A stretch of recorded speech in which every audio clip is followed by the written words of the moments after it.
Senhor, abençoe o seu servo, pastor Ronaldo, nosso amigo. Senhor, que assim como o Senhor tem usado durante tantos e tantos anos, 27 anos de ministério, mais os 4 do curso, durante 30 e tantos anos, Senhor, que assim como ele tem sido uma bênção, que esta semana também o use, Senhor, aqui em Votuporanga. Abençoe a liderança local, o pastor local, abençoe todas as equipes, recepção, louvor, todos, que nós possamos realmente, Senhor, recebermos presentes cada noite, vindos do céu. Pedimos em nome de Jesus, amém, Senhor. Amém. Obrigado, pastor Paulo. Quero aproveitar também e agradecer ao pastor Joani e toda a equipe do distrito.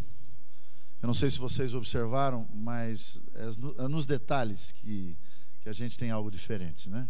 Então eles colocaram aqui uma plataforma diferente, como nós estivéssemos num lugar mais à vontade. Vocês viram ali na tela a imagem. O pastor Joani estava me contando que ontem na abertura explicou para vocês o conceito desta semana. Infelizmente nós somos mascarados, né? E hoje as redes sociais nos favorecem para isso. Outro dia eu vi alguém tirando uma foto e aí ele deu uma editada na foto, certo? E quando ele editou a foto, parecia que tinha milhares de pessoas naquele determinado auditório, mas não tinha nem 20 pessoas. Mas quando você edita, você pode omitir, você pode enganar, certo? E Deus não trabalha dessa forma. Deus, ele trabalha sem filtro. Ele sabe exatamente o que vai dentro da sua alma e dentro do seu coração. Eu estou aqui pela graça. Eu estou aqui pela misericórdia de Deus, porque desde quinta-feira estou viajando. Quer dizer, não é só desde quinta-feira. Todas as semanas nós estamos visitando e acompanhando os projetos maravilhosos que a Igreja Adventista realiza na área do Ministério Jovem. Semana passada nós estávamos lá em Caraguatatuba. Se nós formos medir, vai dar pelo menos uns 700 quilômetros, mais ou menos aqui. Na quinta-feira nós estivemos quase ali com a divisa do Paraná, perto de Curitiba, em Itaipava, com quase 3.000 desbravadores da Associação Paulista Sul. Um belíssimo Campuri, uma maravilha. Tema do Campuri, gente real. Aí no outro dia a gente voltou e foi em direção a Marília, onde tivemos o JAMP, que é os Jovens Adventistas, de uma forma missionária e comunitária, atingindo a sociedade. Estamos ali na Universidade de Marília com quase 800 líderes, ou melhor, quase 800 jovens. Depois nós fomos à cidade de Araçoiaba da Serra, ali próximo de Sorocaba, aonde fomos oficializar a cerimônia de investidura da classe de líder e da classe de master e master avançado a nível dos desbravadores. Lá estava a Associação Paulista do Vale, que a sua sede é em São José dos Campos, mas como eles não têm uma sede de acampamentos, eles então conseguiram lá em Araçoiaba da Serra, que é a sede de acampamentos da Associação Paulista Sudeste, que tem o seu escritório ali em Sorocaba. Voltamos, chegamos de madrugada, tivemos a oportunidade de conversar um pouquinho com a esposa, com os filhos, e já pegamos o rumo de Votuporanga. E nós estamos aqui animados, com certeza, e felizes, porque enquanto estamos vivos, nós temos que ajudar as pessoas, cuidar das pessoas e pregar o Evangelho com amor e com dedicação. Eu queria pedir uma prece. Eu quero fazer o primeiro pedido de oração dessa semana. E o pedido de oração é que você ore e interceda por mim, para que realmente as palavras e a condução dessa semana possa atingir os objetivos espirituais da sua vida e também desta igreja e desse distrito.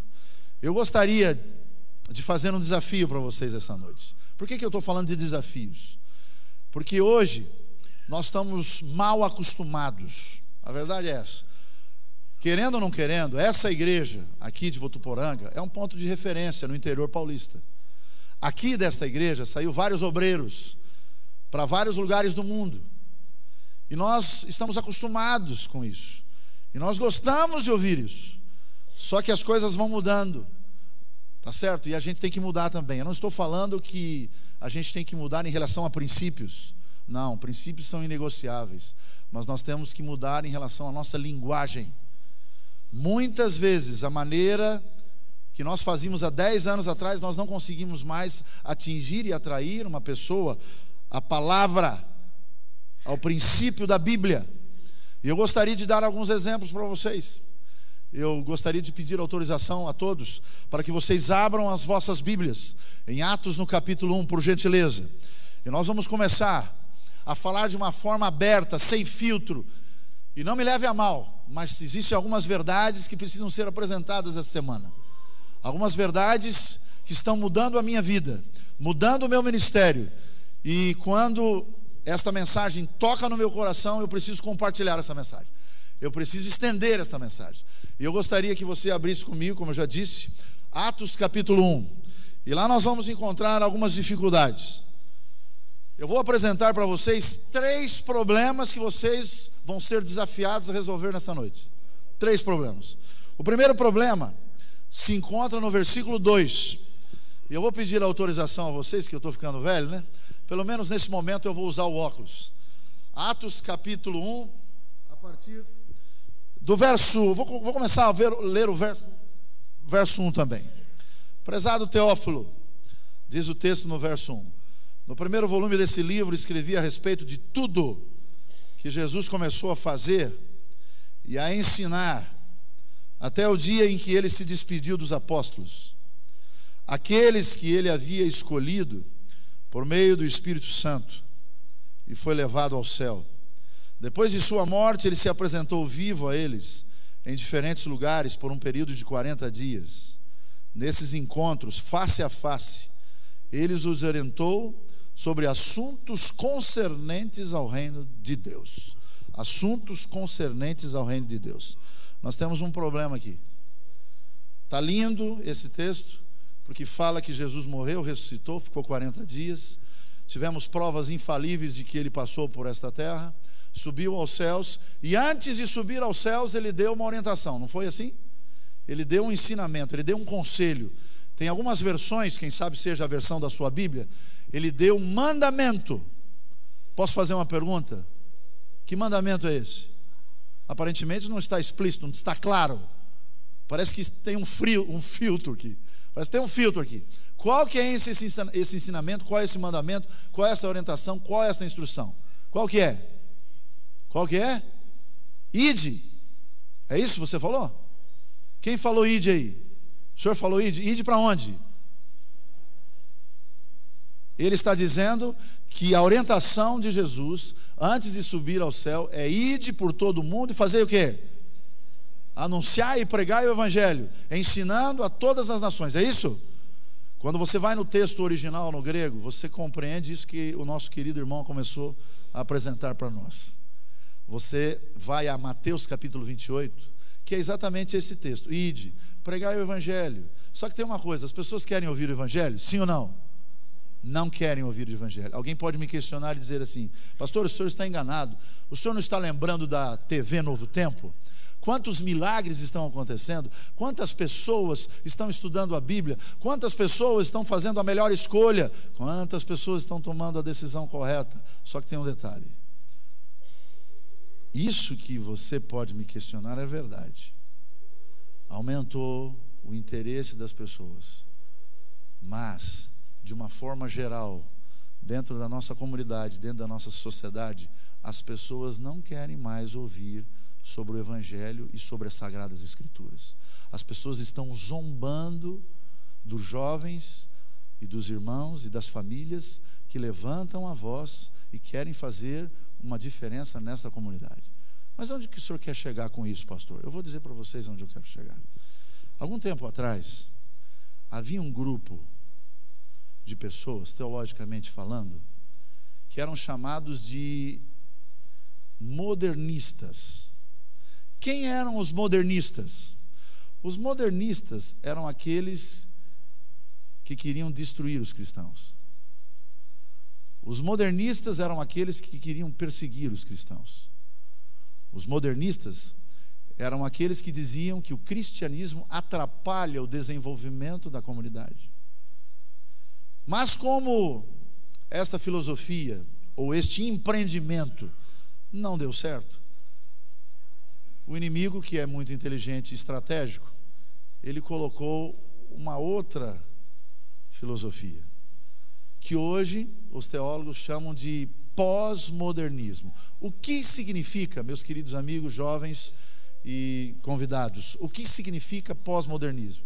Eu não vou dar uma aula de pós-modernismo aqui, mas pós-modernismo, em outras palavras, é o seguinte: já que não deu certo matar, destruir, acabar com os cristãos, nós vamos desenvolver uma outra estratégia. E a estratégia é o seguinte: você pode acreditar no que você quiser, você pode acreditar e servir o Deus que você quiser, você pode ter a denominação que você quiser, e eu também posso acreditar no que eu quiser.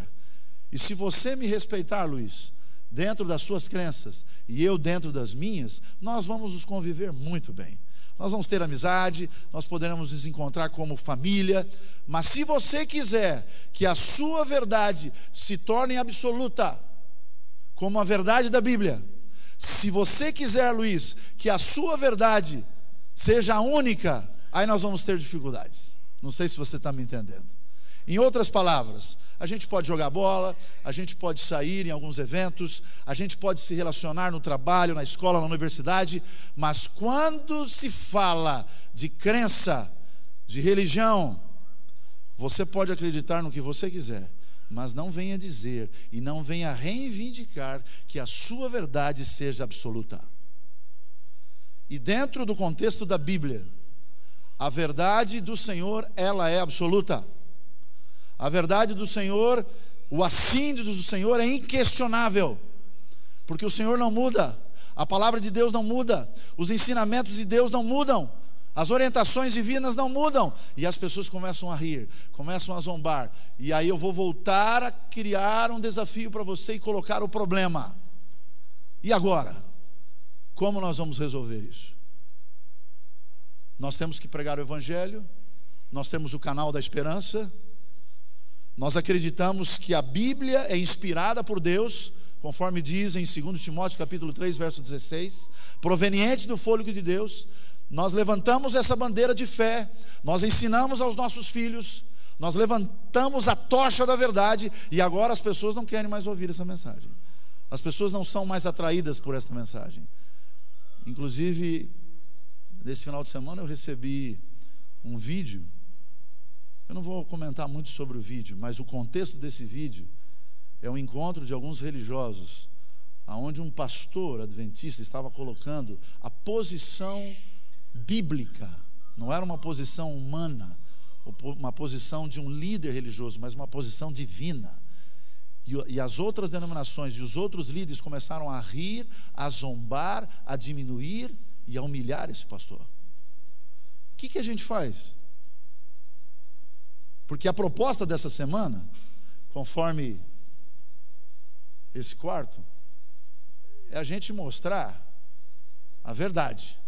No caso desse jovem, ele tem algumas dificuldades. Ele vai ter que se organizar melhor para que esse quarto fique digno. Mas no aspecto espiritual, a gente já tem o quarto organizado. A gente tem as coisas no seu devido lugar. E a gente não pode ter medo de tirar uma foto e espalhar e compartilhar para todas as pessoas. Por que as pessoas não querem mais ouvir essa mensagem? Para um pouquinho para pensar. Para um pouquinho, você precisa resolver esse problema. Eu tenho uma opinião sobre isso, e eu vou fundamentar essa opinião. Nós temos que mudar a nossa linguagem.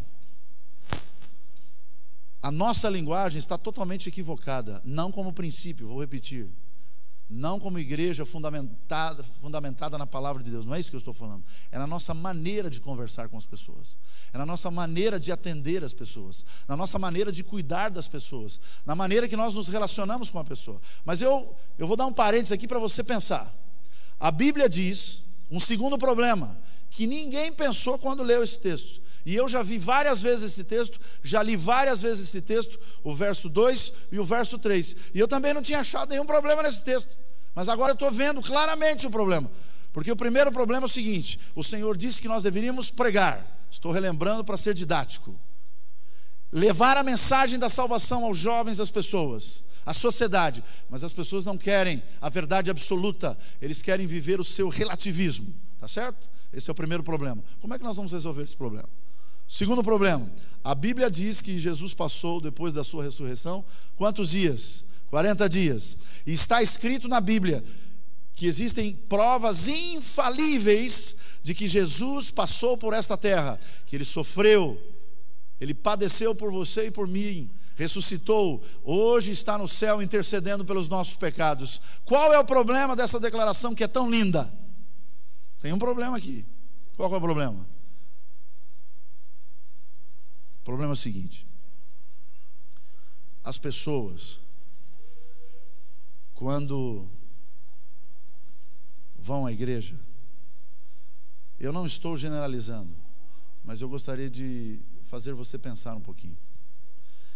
Elas gostam de músicas bem afinadas, bem tocadas. Elas gostam de pregadores sensacionalistas. E me perdoe o que eu vou dizer. Não estou pensando em nenhum orador especificamente, mas existem alguns especialistas em fazer você rir.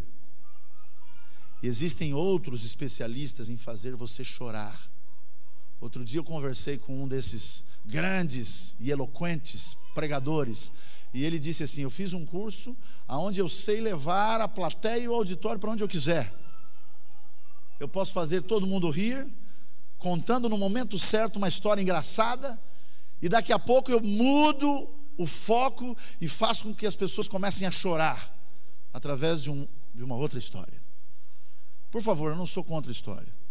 Durante essa semana eu vou contar vários testemunhos e várias histórias, e o Espírito de Profecia diz que nós devemos contar testemunhos, porque os testemunhos ajudam na fé do nosso irmão, na fé do jovem, na fé da família, na fé da igreja. Só que tem uma coisa: a minha vida não pode estar baseada apenas em testemunhos. A minha vida não pode estar baseada apenas em programas sensacionalistas. A minha vida não pode estar baseada apenas em emoções e sentimentos. Mas pastor, me perdoe pastor, mas a minha personalidade, o meu corpo, tem vários fatores, e um deles é a emoção e o sentimento. Como é que o senhor está tirando isso? Não, você não entendeu. O texto diz assim, e é um texto inspirado por Deus: a nossa vida espiritual não pode estar baseada apenas em sentimentos, mas acima de tudo em princípios. Aí vem o problema, porque quando a Bíblia diz que Jesus veio a esta terra, quando a Bíblia diz que Ele sofreu e morreu pelos nossos pecados, quando a Bíblia diz que Ele veio e deu algumas orientações, se você não seguir estas orientações, você está no caminho errado, no caminho equivocado, no caminho fora dos princípios. Não sei se você entendeu. Em outras palavras, você e eu precisamos mais de comunhão com Deus e de Bíblia. Entendeu onde eu quero chegar? Você está substituindo algumas vezes, vou dar um outro exemplo, o livro sagrado, a verdade sagrada e absoluta, por alguns livros de verdades relativas. Por exemplo, hoje quando você vai numa livraria conhecida e famosa como a Saraiva e outras mais, existem vários livros, dezenas de livros, milhares de livros, mas um dos livros mais vendidos, não estou dizendo que são os únicos, mas os livros mais vendidos tem a ver com autoajuda e pensamentos positivos. E hoje, mais do que antes, as pessoas que escrevem esses livros são capacitadas, são preparadas. Em outras palavras, elas fazem a faculdade ou a universidade, depois vão para o mestrado, depois vão para o doutorado, depois vão para o pós-doutorado, e eles são pessoas exímias para escrever e para alinhavar um pensamento do começo, do meio e o fim. E eles colocam testemunhos ou histórias para comprovar algumas coisas. E aí o que acontece? Eu e você muitas vezes somos tentados em substituir a verdade absoluta de um Jesus que veio a esta terra, que viveu aqui, que morreu na cruz do Calvário. Em outras palavras, nos deixou um recado, nos deixou uma orientação. Este é o caminho, andai por ele, porque eu sou, disse ele, o caminho. Eu sou o quê? A verdade. Eu sou o quê? A vida. Não existe outro caminho. E nós muitas vezes estamos substituindo este caminho, o caminho da palavra de Deus, da comunhão com Deus, do relacionamento com Deus, com testemunhos sensacionalistas, com programas fantásticos e maravilhosos, e esquecemos do fundamental. Jesus não é uma ficção. Jesus não é uma história de Hollywood. Jesus é algo concreto e que está à sua disposição para ajudar a você vencer as ciladas do inimigo. Temos um segundo problema aqui. As pessoas não querem mais estudar a Bíblia, as pessoas não querem mais orar ao verdadeiro e único Deus, as pessoas não querem mais vir à igreja para unidos crescermos em adoração. Por quê? Aí vem o terceiro problema. Porque a Bíblia diz que Jesus, nesses últimos 40 dias, estava falando mensagens concernentes ao reino dos céus. Isso é um absurdo para a sociedade pós-moderna. Você falar sobre o reino dos céus. Deixa eu colocar uma frase aqui, eu não sei se você vai concordar comigo.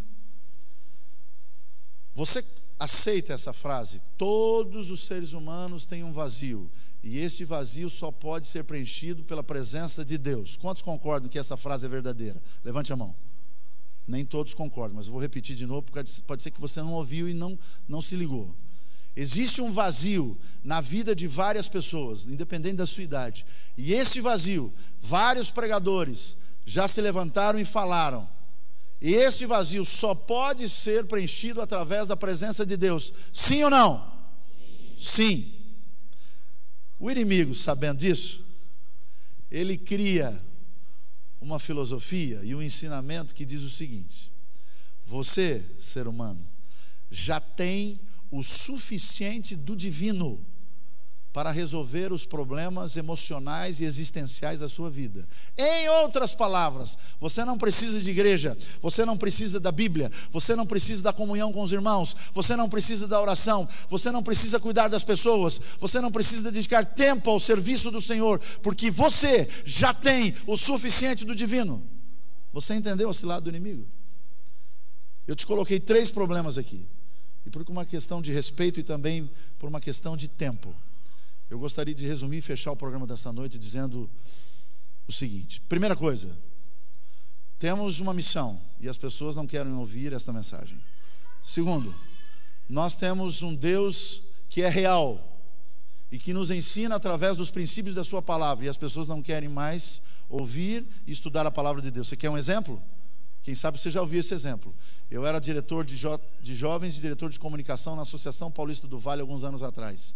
E o pastor Bulhon, um dos maiores pregadores do mundo, estava fazendo uma caravana que a gente chama de caravana do poder. E eu estava dirigindo esta caravana. Nós fomos em 13 cidades, em 13 lugares.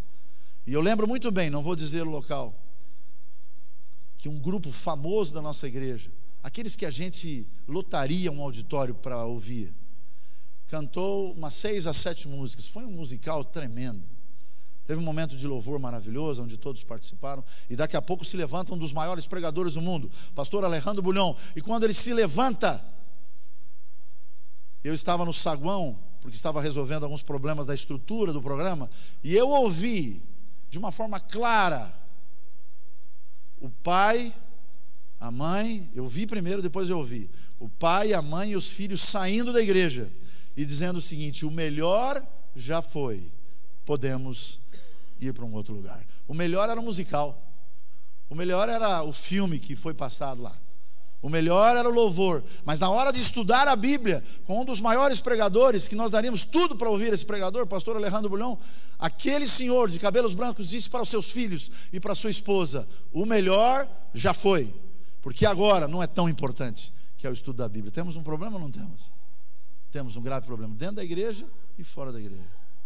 As pessoas acreditam que tem um potencial tão grande, só repetindo, que o divino, o suficiente do divino você já tem, porque você foi criado por Deus. No final, sabe o que vai acontecer, meus jovens, meus amigos, Kleber?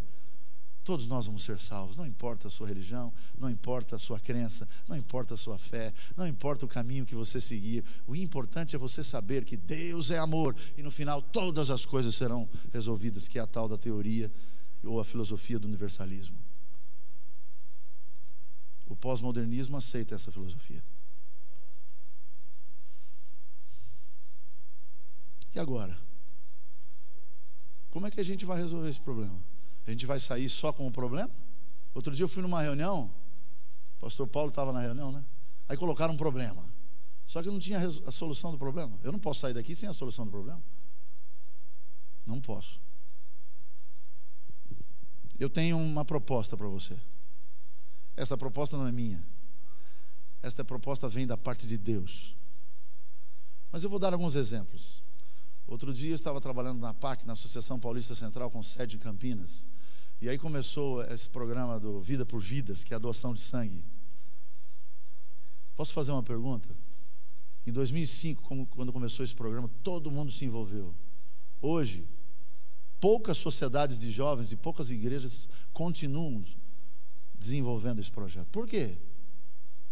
Não tem mais problema? Ou as pessoas ainda necessitam do sangue?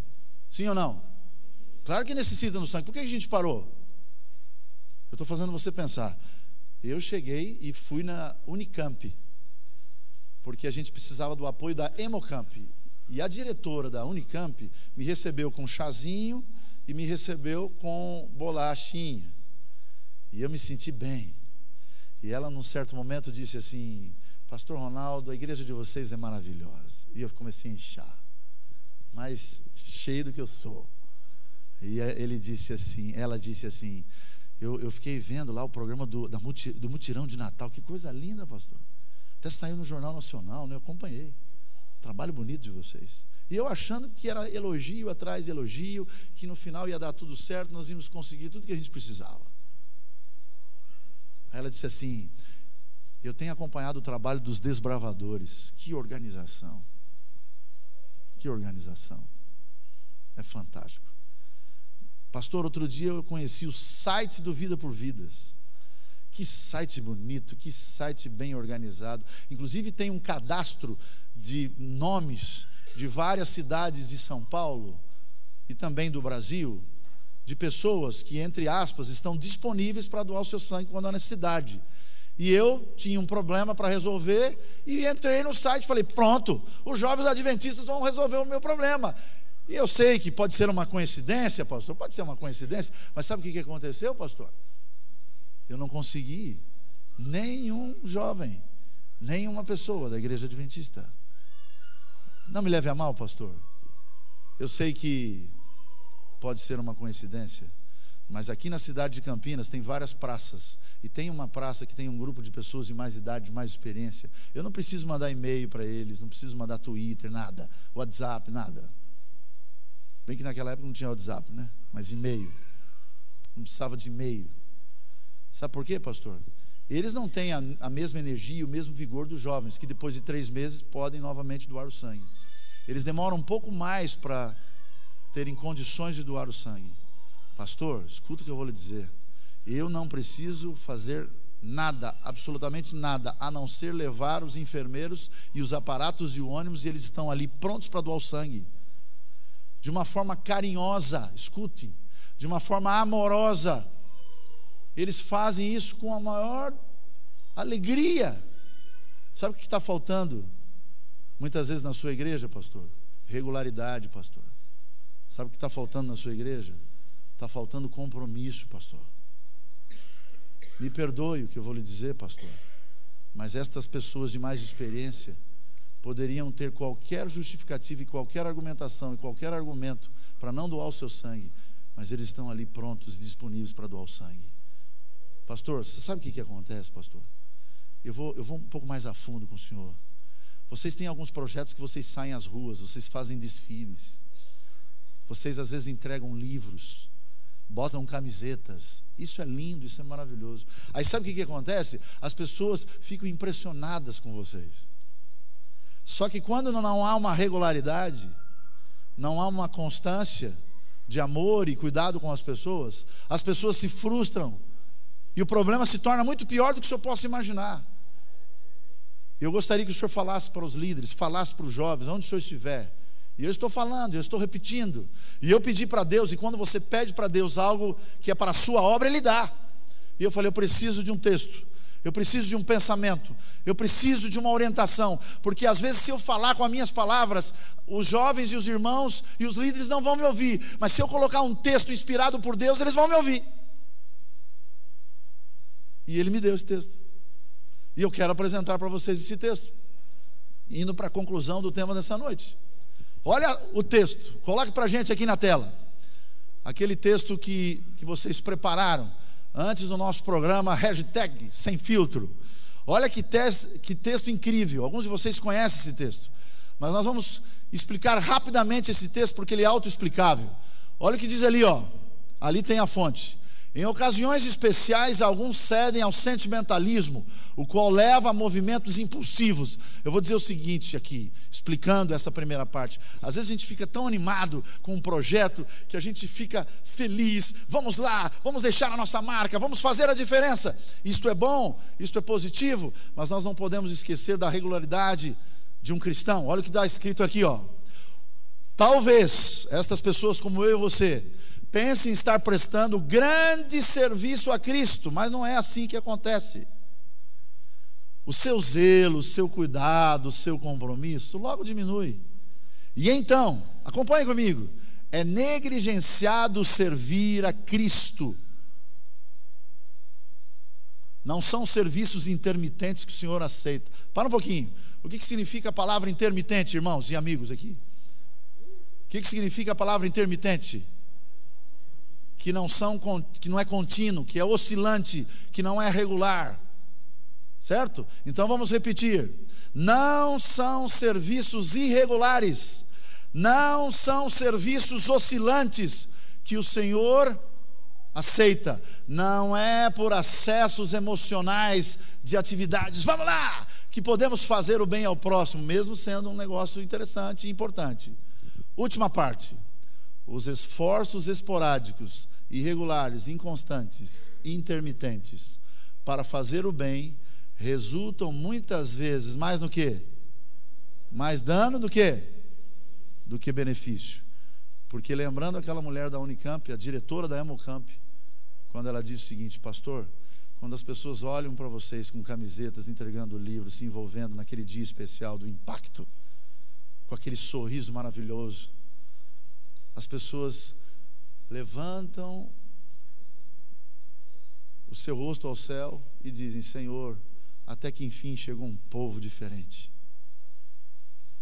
Mas quando esse povo não continua com regularidade esse amor e esse cuidado com as pessoas, o dano é muito maior, porque existe um desapontamento, existe uma frustração. Sabe qual é a minha proposta nesta noite?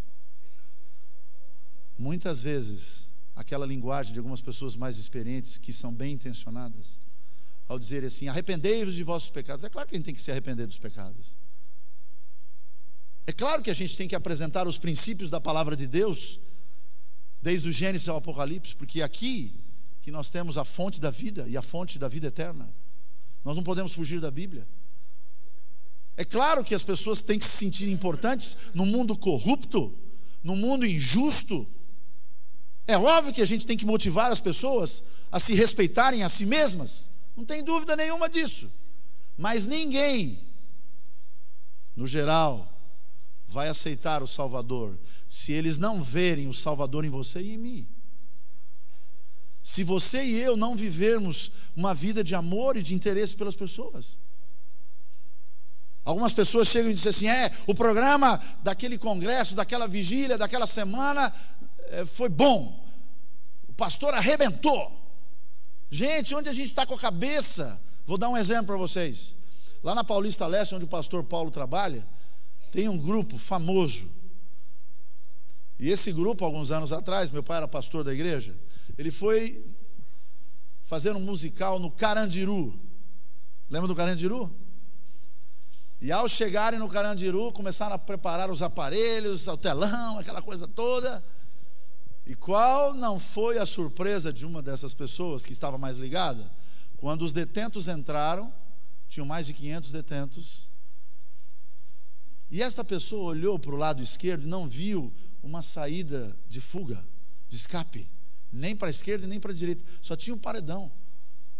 tinha alguns policiais cuidando, e essa pessoa desconfiada chegou para um dos policiais, como se fosse ele, e disse assim: meu querido, se tiver um levante aqui, para onde a gente foge?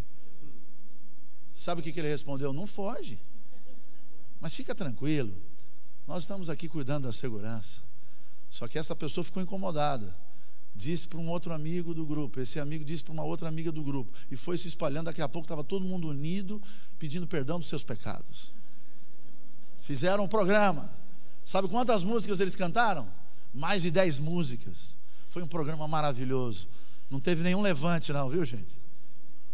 Teve testemunhos, aquelas cartinhas, aquelas canetinhas. Sabe para onde eles foram? Adivinha para onde eles foram? A primeira coisa que eles fizeram ao saírem do Carandiru, que hoje não existe mais como prisão, para onde eles foram? Foram para a igreja. Sabe o que estava acontecendo na igreja? Eu estava na igreja. O culto jovem. Sabe o que eles fizeram? Eles queriam falar, eles queriam testemunhar. Sabe quantas músicas eles cantaram? Adivinha? Lá no Carandiru eles cantaram mais de 10 músicas. Sabe quantas músicas eles cantaram no culto de adoração jovem? Uma música. O brilho dos olhos era algo diferente. Sabe quanto tempo demorou o programa? 2 horas, ninguém saía. Sabe por quê? Porque um testemunho era mais forte, mais poderoso do que o outro.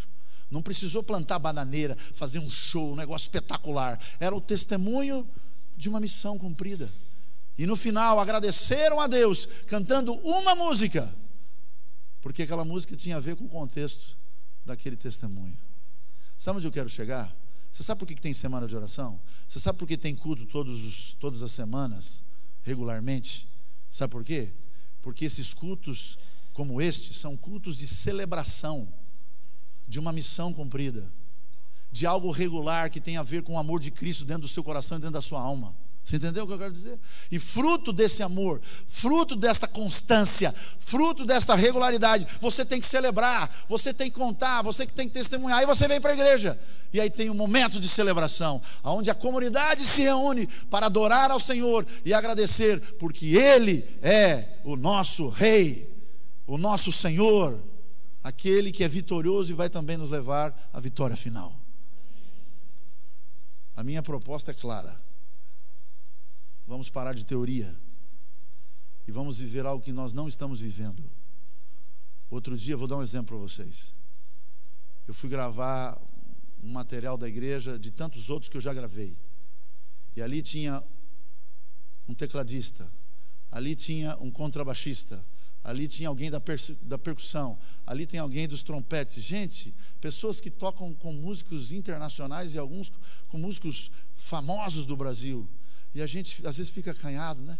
Aí um dia, eu acho que foi o poder do Espírito Santo, eu fui lá no carro, peguei um livro, não foi o livro desse ano, foi o livro do ano passado, e levei para um desses músicos dizendo assim: olha, esse livro fala de esperança, fala de salvação, fala de alegria, de paz. Sabe o que aconteceu com esse músico? Começou a chorar e disse assim: puxa, ninguém fez uma oração comigo, ninguém ficou um pouquinho conversando comigo sobre os problemas da vida. Eu quero te agradecer, pastor, faça uma oração. Eu tenho que reaprender esta linguagem, porque é muito fácil, como filho de pastor que eu sou, no status de pastor e ministro dessa igreja, vir aqui e pregar para uma igreja maravilhosa como essa, ficar uma semana com vocês. Eu preciso mudar, você também precisa mudar. Eu vou quebrar o protocolo, nós já passamos do tempo. Nós temos alguns vídeos. Aqui temos arquitetos, aqui temos engenheiros, quem sabe aqui nós temos administradores, advogados, pedreiros, construtores, pessoas que trabalham na casa como domésticas. Não importa a sua profissão. A pergunta é o seguinte: você tem cuidado e amor pelas pessoas com quem você entra em contato? A Paulista Leste fez um vídeo, de tantos que nós temos, mas esse vídeo me tocou, e é por isso que eu estou quebrando aqui um pouquinho o protocolo. Esse vídeo fala de uma pessoa que corta cabelo, e essa pessoa que corta cabelo encontrou com uma senhora que já tem uma certa idade, e eles, depois de um tempo, se casaram. Inclusive essa senhora senhorita foi a responsável pela conversão dele. Aquilo aí não era uma brincadeira. Aquilo foi algo sério. Ele sentiu o chamado de Deus e algo aconteceu na vida dele. Olha o que aconteceu. Vamos apagar todas as luzes, vamos ver esse testemunho.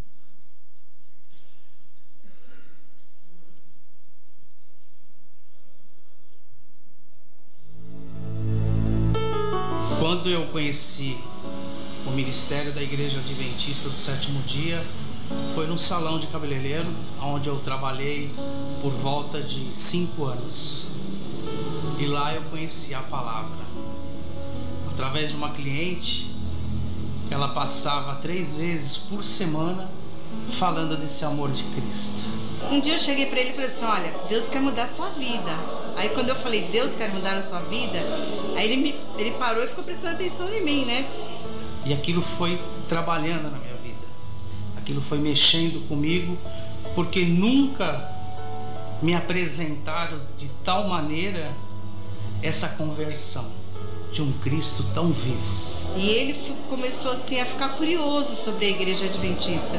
E nisso eu fui estudando a palavra cada vez mais, fui conhecendo a igreja e tomar ao estudo eu me batizei. E após essa data, dia 10 de maio de 2011, eu estava casando com essa mulher. Foi difícil no início, assim, porque assim, ele ficava com dúvida às vezes, né? Ele ficava meio, nossa, como que eu vou fazer sem trabalhar no sábado? O cabeleireiro é o dia mais importante, né? Mas desde o começo, lá no salão, eu já falava para ele que o plano de Deus na vida dele seria um plano diferenciado, que ele não ia precisar trabalhar de sábado, que Deus ia suprir a necessidade dele durante a semana. E é o que acontece hoje. E hoje eu, através do meu trabalho, do meu dom, do meu talento, eu tenho o meu ministério. E ainda na segunda-feira a gente tem esse projeto, toda segunda-feira, de fazer o curso, de dar o estudo. E a gente junta também a parte de saúde, a parte espiritual e também ensinar uma profissão para quem necessita, né? Cada participante, cada aluno, ao se matricularem, tinha que levar 1 quilo de alimento não perecível. Então tem sido muito bacana olhar e ver o envolvimento das pessoas e a satisfação delas também por poderem participar de um curso bíblico, mas juntamente com o interesse que eles têm em se tornarem um profissional bem-sucedido na área da beleza. E nós da igreja hoje atraímos essas pessoas a Cristo, atendendo a necessidade de cada um. Porque é muito fácil você falar de Jesus e não saber o que cada família necessita. Então, tudo que você faz com amor, você é bem-sucedido na vida. Não adianta você fazer uma coisa que você não gosta. Quando você faz o que gosta e ainda entrega nas mãos de Deus, fica tudo muito mais fácil. Hoje nós estamos num estudo de 70 pessoas. Eu saio daqui mais relaxada, tanto fisicamente quanto espiritualmente. Saio mais leve, então pra mim tá sendo bom. Esse trabalho eu acho que eu já atingi umas 400 pessoas. Então quando eu vejo o Cardoso nesse trabalho, eu acho enriquecedor, tanto acho que para a vida dele, para a vida profissional dele, e servir como exemplo para mim, né? Cada um aqui é um missionário, dentro do seu próprio espaço. Você não precisa fazer missão lá fora. Você não precisa ir para uma África.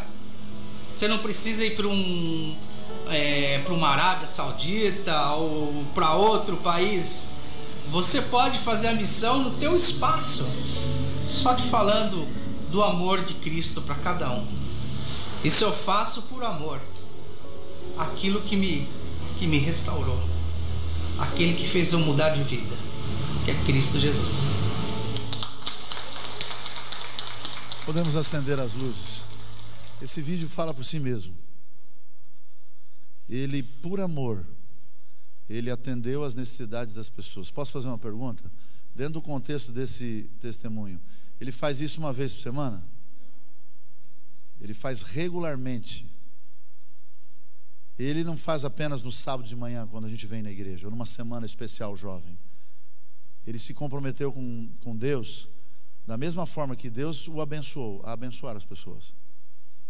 Eu quero fazer um convite a você, que você mude de linguagem, que você tenha uma comunhão tão verdadeira com o Senhor, que você saia da zona de conforto, que você saia do comodismo da sua casa e da sua vida, que você assuma um compromisso com Deus, porque dever é algo que tem a ver com obrigação, compromisso é algo que tem a ver por gratidão. Hoje os empresários atuais dizem sobre a intencionalidade.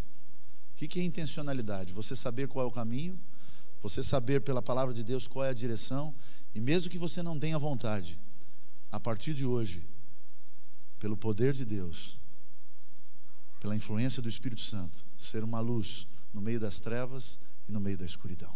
Posso fazer uma pergunta?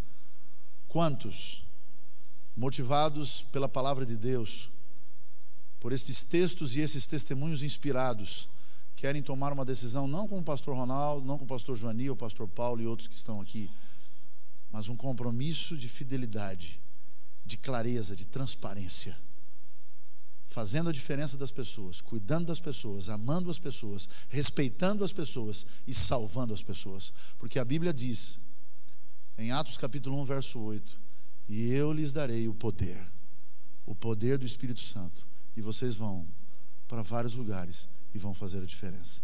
Quantos querem tomar a sua decisão e aceitar o primeiro desafio desta semana jovem, hashtag Sem Filtro? Levante a sua mão direita. Que Deus abençoe a todos vocês. Primeiro desafio, amanhã, segunda noite, às 20 horas, nós temos amigos, nós temos familiares, nós temos um compromisso com Deus. Você acredita na sua igreja? Você acredita na palavra do Senhor? Você acredita na mensagem que vai ser apresentada aqui? Venha você e traga os seus amigos, porque Deus vai abençoar também os seus amigos e os seus familiares. Sejam regulares, constantes, e não desenvolvam o trabalho de Deus de uma forma intermitente ou esporádica, porque se isso acontecer, como diz o texto, o benefício, que poderia ser maravilhoso, vai se transformar em dano, em prejuízo, em desapontamento e frustração pelas pessoas. Que Deus abençoe. Vamos nos colocar em pé, vamos dar as mãos e nós vamos cantar uma música que relembra a nossa escolha, o nosso sonho, que é um dia vivermos para sempre no reino dos céus. Vamos dar as mãos. Somos uma família, temos que viver em comunidade. Comunidade significa com unidade, certo? Quando eles estiveram juntos, os discípulos, o que aconteceu com eles? Eles tiveram poder, e aí sim eles alcançaram aquilo que parecia impossível. Mais uma vez queremos agradecer aos nossos convidados, e com certeza vocês são meus convidados amanhã para o programa hashtag Sem Filtro. Vamos cantar.